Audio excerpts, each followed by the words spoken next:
पिछले वीडियो में मैंने ये बताया था कि उसमें दो वेक्टर्स ए एंड बी, रेन वाला जो क्वेश्चन था उसमें देखा था तुमने कि दो वेक्टर्स ए और बी अगर परपेंडिकुलर हैं तो उनको हम आसानी से ऐड कर सकते हैं पाइथागोरस लगा के, फिर वो रिजल्टेंट भी निकल जाएगा, सब कुछ हो जाता है। लेकिन हमेशा दो वेक्टर एक दूसरे के परपेंडिकुलर नहीं होते हैं। अगर वेक्टर्स एक दूसरे के परपेंडिकुलर नहीं है तो हम कैसे ऐड करेंगे, तो उसके लिए फार्मूला निकालना होता है। तो अब ये टॉपिक का नाम है एनालिटिकल ट्रीटमेंट। एनालिटिकल का मतलब होता है, मतलब कैलकुलेशन करना है। एनालिटिकल वर्ड फिजिक्स में कभी भी यूज़ होता है। एनालिटिकल का मतलब हमें कैलकुलेशन करके बताना है कि दो वेक्टर को कैसे ऐड करें, मतलब फार्मूला निकालना है उसका। एनालिटिकल का मतलब ये है। तो हमें पता है कि जो एडिशन दो वेक्टर को ऐड करने के मतलब दो मेथड होते हैं, एक ट्राइंगल लॉ ऑफ एडिशन होता है और एक पैरेललोग्राम लॉ। तो triangle law of addition of vector पहले उसको स्टडी करते हैं। इसमें हम क्या करेंगे कि जो रिजल्टेंट वेक्टर है उसका मैग्नीट्यूड हम डेरिवेशन करके निकालेंगे और उसका डायरेक्शन भी निकालेंगे। तो ये लॉ पूरा लिखा हुआ है, थोड़ा सा लंबा है पढ़ने में, मैं इसको समझा देता हूँ। इसमें लिखा हुआ है if two vectors acting at a point simultaneously, दो वेक्टर वही है जैसे हम ले रहे थे ना, एक वेक्टर ए है, ये हो गया वेक्टर ए, और दूसरा वेक्टर है बी, ये दूसरा वेक्टर है बी।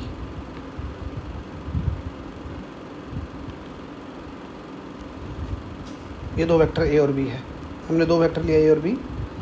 तो कह रहे ये वेक्टर ए और वेक्टर बी एक पॉइंट पे एक्ट कर रहे हैं। यहाँ देख के तो नहीं लग रहा है कि दोनों एक ही पॉइंट पे एक्ट कर रहे हैं, लेकिन हमें पता है कि ये दोनों फ्री वेक्टर्स हैं। मैं इसको शो कर सकता हूँ कि दोनों वेक्टर ए और बी एक ही पॉइंट पे लग रहे हैं। कैसे शो करेंगे, मैं बना देता हूँ। वेक्टर ए को ऐसे बना देता हूँ, ये फ्री वेक्टर है तो कहीं और भी बना सकता हूँ। ये बना दिया वेक्टर ए, बिल्कुल सेम है। ये वेक्टर ए और ये भी वेक्टर ए। अब वेक्टर ए के हेड पे ना मैं वेक्टर बी के हेड को ही बना रहा हूँ, जैसे ये वाला सेम टू सेम बना रहा हूँ यहाँ पे।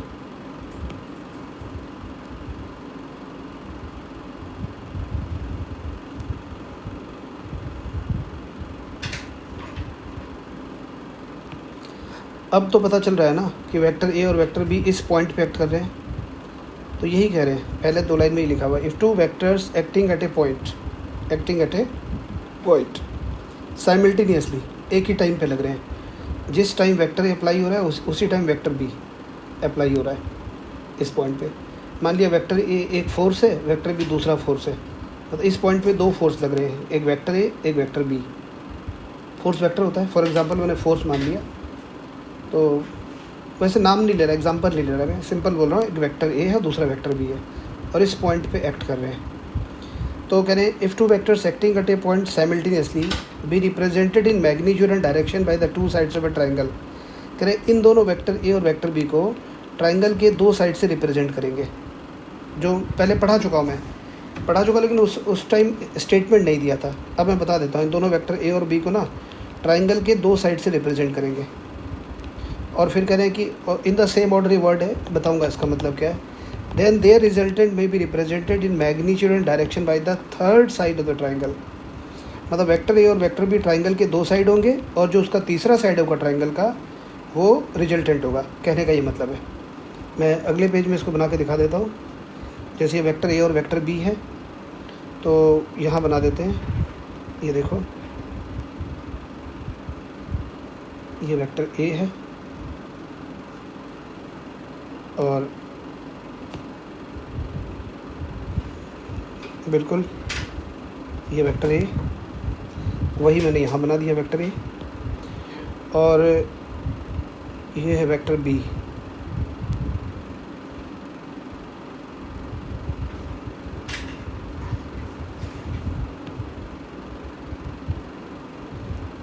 ये वेक्टर ए और ये वेक्टर बी। तो ट्राइंगल का साइड, मान लो एक ट्राइंगल है, उसका साइड ए बी, जो ट्राइंगल का साइड ए बी है, ए बी, वो वेक्टर ए को रिप्रेजेंट करता है। मतलब हम vector A B equal to vector A बोल सकते हैं, उसमें तो कोई प्रॉब्लम ही नहीं है। Vector A B equal to vector A, और ट्राइंगल का जो साइड बी सी है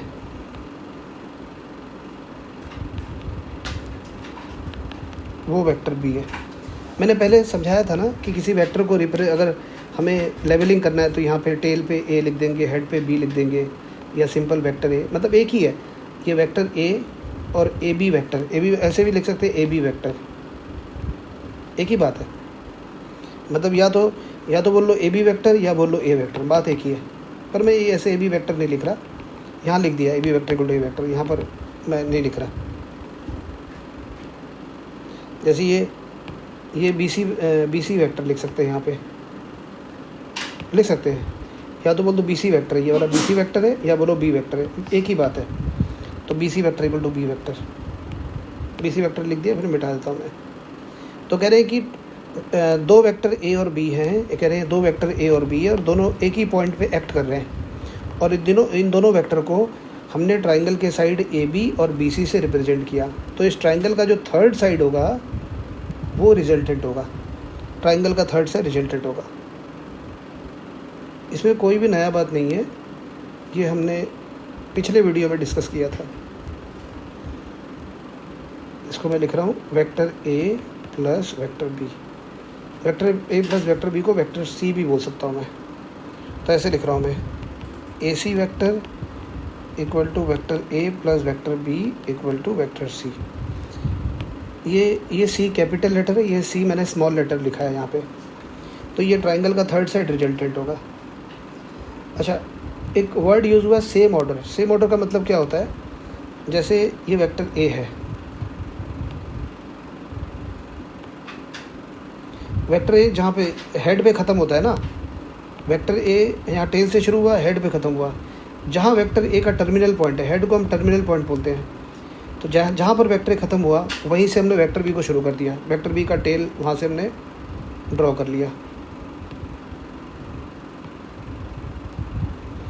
और जहाँ वेक्टर बी एंड हुआ वहाँ से एक और वेक्टर हमने बना लिया। सपोज़ कोई भी नाम ले लो, वेक्टर डी बना लिया ऐसे।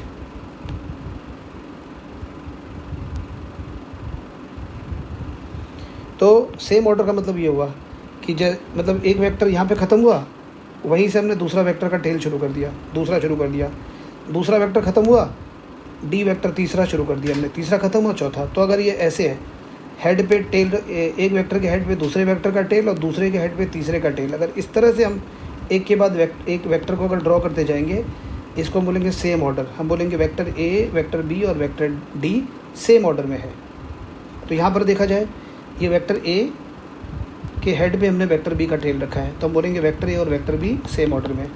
लेकिन जो रिजल्टेंट है, रिजल्टेंट का हेड आ रहा है यहाँ पे, अगर रिजल्टेंट का यहाँ पे टेल आता और यहाँ पे हेड होता तो रिजल्टेंट भी सेम ऑर्डर में होता, लेकिन रिजल्टेंट का यहाँ पे हेड आ रहा है। तो वेक्टर सी के हेड पे रिजल्टेंट का हेड आ रहा है, तो हम बोलेंगे रिजल्टेंट अपोजिट ऑर्डर में, सेम ऑर्डर में नहीं है। जैसे मान लो ये वेक्टर डी है, यहाँ पर अगर किसी और वेक्टर का टेल बनाते हैं यहाँ से, तो सेम ऑर्डर माना जाएगा। लेकिन अगर यहाँ पे इस पॉइंट पे किसी भी वेक्टर का, कोई भी वेक्टर हम मान लें अपनी तरफ से, उसका अगर हेड आ जाता है यहाँ पे, जैसे मान लो ये मैंने कोई वेक्टर ले लिया, ये बना दिया मैंने,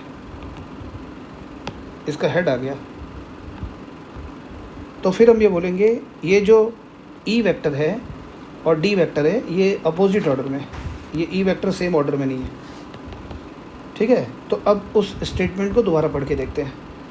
क्या लिखा है, if two vectors acting at a point simultaneously, दो वेक्टर है ए और B represented in magnitude and direction by the two sides of A triangle. ये वेक्टर ए और वेक्टर बी को ट्राइंगल के दो साइड ए बी और बी सी से रिप्रेजेंट करा, taken in the same order, मतलब ये दोनों वेक्टर सेम ऑर्डर में लिए गए हैं। Then their resultant may be represented in magnitude and direction by the third side of the triangle.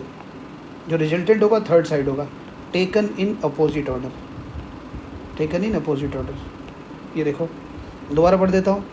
If two vectors A and B acting at a point simultaneously are represented by the two sides of the triangle AB and BC taken in the same order, then their resultant, ये resultant हो गया, is represented by the third side of the triangle taken in opposite order.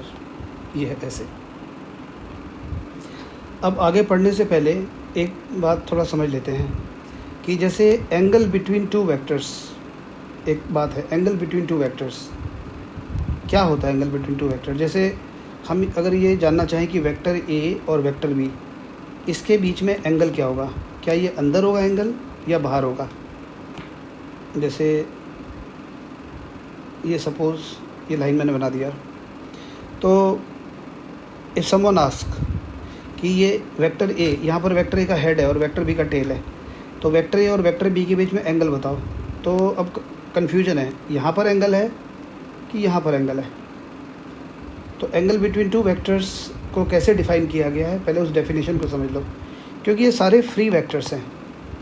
तो angle between two vectors जो होता है वो होता है angle between two vector may be defined as the angle between their heads और एंगल बिटवीन देयर टेल्स. तो यहाँ पे लिखा हुआ है angle between two vectors is either angle between their heads और एंगल बिटवीन देयर टेल्स. जैसे vector और वेक्टर बी के बीच में निकालना है. यहाँ पर इस पॉइंट पे देखो, वेक्टर ए का हेड आ रहा है यहाँ पे और वेक्टर बी का टेल आ रहा है.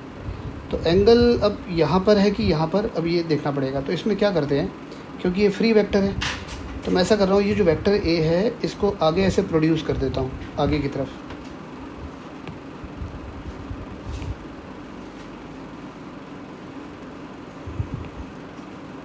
ये आगे प्रोड्यूस कर दिया. प्रोड्यूस करते ही अब देखो यहाँ पर वेक्टर ए का ये टेल आ गया, ये वेक्टर ए, अब इसको बोलो, और वेक्टर बी का टेल आ गया. तो यहाँ पर ये एंगल होगा, एंगल बिटवीन टू वेक्टर्स. ये हो गया angle between two vectors theta. ठीक है, ऐसे निकालेंगे. या फिर हम इसको ऐसे कर सकते हैं, या तो वेक्टर बी को ऐसे पीछे की तरफ प्रोड्यूस कर दें ऐसे, और यहाँ पर ये वेक्टर बी का हेड बना देते हैं. मतलब ये जो वेक्टर बी है जो यहाँ मैंने बनाया, इसी वेक्टर बी को यहाँ बना दिया. तो ये इस पॉइंट पे दोनों वेक्टर ए और वेक्टर बी दोनों का हेड आ रहा है, तो यहाँ पे एंगल हो गया वेक्टर ए और वेक्टर बी के बीच में थीटा. तो एंगल बिटवीन टू वेक्टर्स जो होता है, या तो उनके टेल के बीच में एंगल होता है या उनके हेड के बीच में. ठीक है, समझ आया कि नहीं? और ये बहुत इंपॉर्टेंट है. जैसे ये रिजल्टेंट है, ये रिजल्टेंट है. अब ये resultant vector A plus vector B. अगर हमें ये पता करना है कि वेक्टर ए और रिजल्टेंट वेक्टर के बीच में कितना एंगल होगा, तो यहाँ पर दोनों वेक्टर के टेल आ रहे हैं, तो ये अंदर यहाँ पर एंगल बनेगा. ये जो एंगल होगा यहाँ पे, ये वेक्टर ए और रिजल्टेंट के बीच है, ऐसे कुछ भी एंगल मान लिया अल्फ़ा. फिर अगर हम ये कहें कि भाई रिजल्टेंट वेक्टर और वेक्टर बी के बीच में एंगल बताओ, तो यहाँ पर देखो अंदर दोनों के हेड आ रहे हैं. इस पॉइंट पे दोनों वेक्टर के हेड आ रहे हैं, तो यहाँ पर एंगल होगा कुछ भी मान लेते हैं, यहाँ पे बीटा एंगल मान लेते हैं. तो यहाँ पर कुछ ये करने की ज़रूरत नहीं है. लेकिन अगर किसी पॉइंट पे, जैसे इस पॉइंट पे वेक्टर का हेड आ रहा है और वेक्टर बी का टेल आ रहा है, तो उसको आगे पीछे करके ऐसा दिखना चाहिए कि भाई दोनों वेक्टर के टेल है, दोनों वेक्टर के हेड आ जाएँ. तो दोनों वेक्टर के टेल के बीच में या दोनों वेक्टर के हेड के बीच में जो एंगल बनता है उसको एंगल बिटवीन टू वेक्टर्स कहते हैं. तो ये जानना बहुत ज़रूरी है पहले, आगे पढ़ाने से पहले. ये बीच में एक ऐसे टॉपिक आ गया, ये very very important this one. अब ये है कि वेक्टर ए पता है हमें, वेक्टर की लेंथ पता है, यहाँ से लेकर ये यहाँ तक है वेक्टर ए. इसकी डायरेक्शन भी पता चल रही है, ईस्ट जैसा लग रहा है ना. ये वेक्टर बी हमें पता है कि वेक्टर बी की लेंथ पता है, और डायरेक्शन क्या है. देखो ये तो लग रहा है ईस्ट है, लेकिन ये डायरेक्शन नहीं पता चलता. ये ऐसे उल्टे पुल्टे डायरेक्शन होते हैं ना, तो उसके लिए एंगल देखना होता है. यहाँ पे कुछ एंगल ले लेते हैं, इसको हमने थीटा ले लिया, और ये तो क्लियर हो गया कि ये जो थीटा है ना, ये वेक्टर ए और वेक्टर बी के बीच का एंगल है. और ये थीटा वेक्टर बी की डायरेक्शन भी बता रहा है. कैसे, मैं लेक्चर 1 में बताया था. थीटा मैं लिख देता हूँ, angle between vector A and vector B, theta.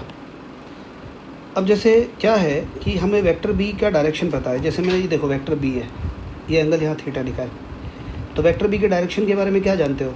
Theta मान लो गिवन है, हमें पता है हमें थीटा, तो वेक्टर बी की डायरेक्शन बोलेंगे थीटा डिग्री, ऐसे पहले पढ़ाया था ना मैंने, theta degree north of east. Vector B की डायरेक्शन होगी theta degree north of east. So vector B का डायरेक्शन पता है हमें, theta degree north of east.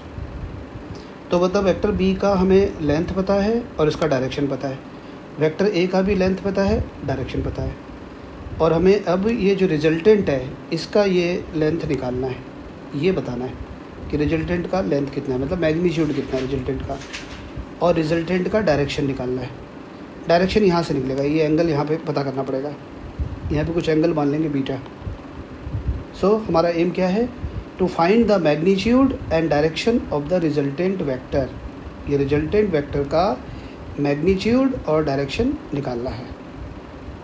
तो इसको निकालने से पहले इसमें एक छोटा सा कंस्ट्रक्शन करना होता है। ये सी पॉइंट से, इस सी पॉइंट से इस ए बी के ऊपर, ए बी लाइन को आगे बढ़ा देंगे, फिर ये परपेंडिकुलर ड्रॉप करेंगे, C D perpendicular A B drawn. तो ये कंस्ट्रक्शन करके दिखा रहा हूँ मैं, C D perpendicular A B produced, ये ड्रॉ कर दिया हमने। अब हम ये राइट एंगल ट्राइंगल लेंगे ए सी डी। इस राइट एंगल ट्राइंगल में, अब ये भूल जाओ, वेक्टर वाली बात भूल जाओ, सिंपल अब ज्योमेट्री लगाते हैं सीधा सीधा।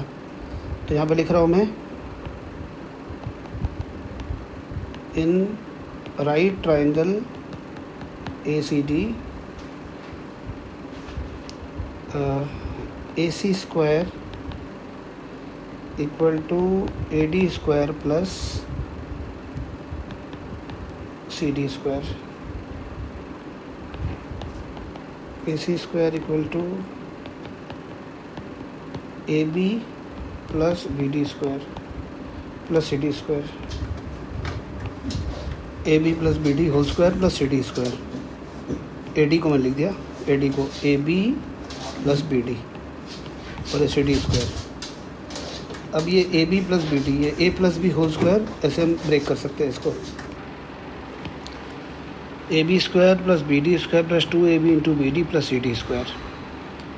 इसके बाद अब ये देखो, ये जो ए बी है, ए बी क्या है, जैसे मैं यहाँ पे लिख रहा हूँ, A B vector equal to A vector है, ऐसे ही है। फिर अगर हम इसको ऐसे लिख दें, मॉड कर दें, मॉड कर दिया तो क्या होगा? मॉड करने पे ये जैसे हमने मॉड लगा दिया, ये मॉड लगा दिया, तो मॉड का मतलब हो गया ए से लेकर बी तक की लेंथ मॉड है। या इसको हम इस चीज़ को ऐसे भी लिख सकते हैं, ए बी इक्वल टू ए, ये मॉड ए बी और ए बी एक ही बात है, मॉड ए और ए। अगर मैं ये ए बोल रहा हूँ, बार बार कह रहा हूँ, अगर ये ए बोल रहा हूँ, इस ए का मतलब है ए से लेकर बी तक की लेंथ, इस लेंथ के बारे में बात हो रही है, ए से बी तक लेंथ। इसी तरह से ये जो बी सी है, बी सी वेक्टर छोड़ दो, B C equal to B लिख सकते हैं ऐसे, B C equal to B, ठीक है। और ऐसे हम ए सी इक्वल टू सी लिख सकते हैं, ठीक है। जैसे ये मॉड ए सी है ना, ये वाला, ये देखो यहाँ पर ये ए सी है, इसका अगर मॉड लगा दिया जैसे इस टाइप से, mod A C equal to mod C, mod A C equal to mod C, मतलब ए सी इक्वल टू सी। ये जो स्मॉल सी है ना, वो ए से सी तक की लेंथ है, ये ए से लेकर सी तक जो लेंथ है वो ये है, सी या ए सी एक ही बात है। अब देखो ये जो ए बी है ना, इस ए बी को तो हम ए लिख देंगे, स्मॉल ए। बी डी को और सी डी को क्या लिखोगे? ये बी डी को क्या लिखोगे? तो इसका भी कुछ करना पड़ेगा, तो ये बता देता हूँ। ये ट्राइंगल देखो, बी सी डी, इस ट्राइंगल को मैंने यहाँ बना दिया, ये देखो बी सी डी। तो इसमें B D square plus C D square equal to B C square, B D square plus C D equal to B C square. ये देखो B D square plus C D square, ये और ये, इसके बदले हम बी सी स्क्वायर लिख देंगे और B C equal to B लिख सकते हैं। बस ये ध्यान रखना है। जैसे ए बी को ए लिख दिया, बी डी का कुछ लिख नहीं सकते थे, तो B D square plus C D square को बी सी स्क्वायर कर दिया, ऐसे हो जाएगा ये। A B square plus B C square plus 2ab into B D. अब ये जो बी डी है इसको भी रिप्लेस करना पड़ेगा। ए बी की जगह तो ए लिख देंगे, बी सी की जगह बी लिख देंगे, इसकी जगह ए लिख देंगे, लेकिन इस बी डी की जगह क्या लिखेंगे? तो इस ट्राइंगल को देखो, इस ट्राइंगल से कुछ हमें पता चल रहा है। ये देखो, ये B D upon B C, B D upon B C equal to cos theta in this triangle. ये वही ट्राइंगल, ये वाला ट्राइंगल, ये और ये सेम है।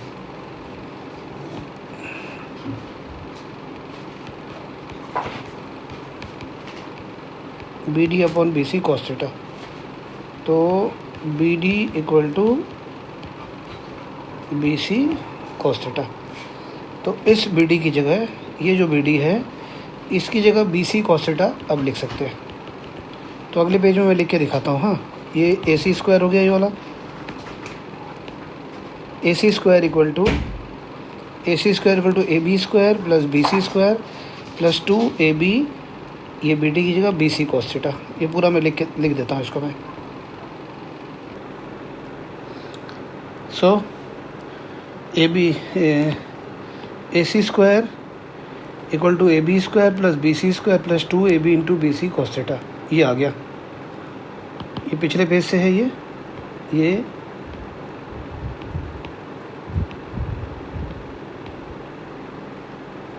वाला A C square equal to A B square plus B C square plus 2ab और बी डी की जगह B C cos theta. So A C ये हो गया।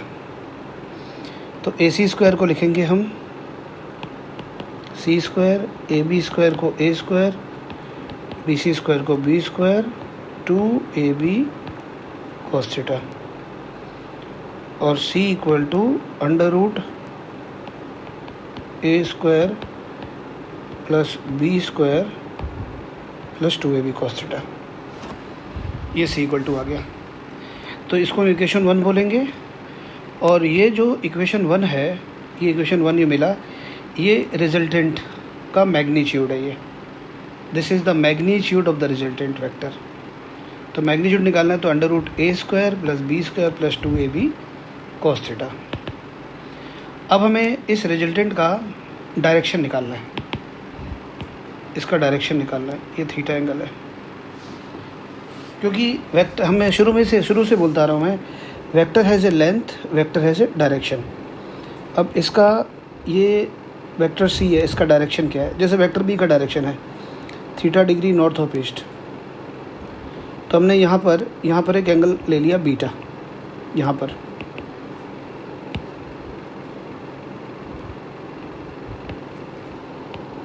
Late angle C A D equal to beta. तो in right triangle A C D tan beta equal to C D upon A D, tan beta, और A D हो गया A B plus B D. ये जो A D है, A D हो गया A B plus B D. अब देखो, ये बी डी का हम बी सी कॉस थीटा पहले ही लिख चुके हैं। सी डी का अब देखते हैं क्या। देखो, ए बी की जगह ए लिख सकते हैं, ए बी की जगह स्मॉल ए। सी डी और बी डी की जगह हमें क्या, अभी पता नहीं क्या लिखना है। तो हमें ये जो ट्राइंगल है ये हेल्प करेगा। इस ट्राइंगल को दोबारा बना लेता हूँ। तो इस right triangle B C D, ये यही वाला ट्राइंगल है। Cos theta equal to B D upon B C, B D equal to B C cos theta, ये पहले भी कर चुके हैं, तो बी डी की जगह बी सी कॉस थीटा लिख देंगे, और sine theta equal to C D upon B C, तो सी डी की जगह बी सी कॉस थीटा, तो यहाँ पर ये सी डी है ना, सी डी की जगह लिख देंगे B C sine theta, sorry B C sine theta, और बी डी की जगह बी सी कॉस थीटा। तो ये मैं लिख रहा हूँ टेन बीटा, सी डी की जगह लिखा B C sine theta A B, और बी डी की जगह B C cos theta, tan beta equal to B sine theta upon A plus B cos theta. ये इक्वेशन 2 हो गया। तो ये टेन बीटा, इस फॉर्मूले से हम इस रिजल्टेंट का डायरेक्शन निकालेंगे। ये बीटा एंगल अगर पता है तो डायरेक्शन आ जाएगा कि ये जो रिजल्टेंट है beta degree north of east, तो एंगल से डायरेक्शन आ जाता है। जो वेक्टर ईस्ट की डायरेक्शन में है उसकी तो कोई दिक्कत नहीं है, लेकिन जैसे ईस्ट नॉर्थ वेस्ट इनके अलावा अगर कोई डायरेक्शन है, जैसे ये डायरेक्शन है, ये नॉर्थ और ईस्ट के बीच है, ये डायरेक्शन भी नॉर्थ और ईस्ट के बीच है, तो इनका डायरेक्शन, वो डायरेक्शन पता करना है तो एंगल से ही पता चल सकता है। तो रिजल्टेंट का ये मैग्नीट्यूड है, मतलब ये ए मतलब ए से लेकर बी तक की लेंथ हमें पता है, ठीक है, और ये बी सी, ये बी, ये पता है, और ये एंगल थीटा पता है वेक्टर ए और वेक्टर बी के बीच में।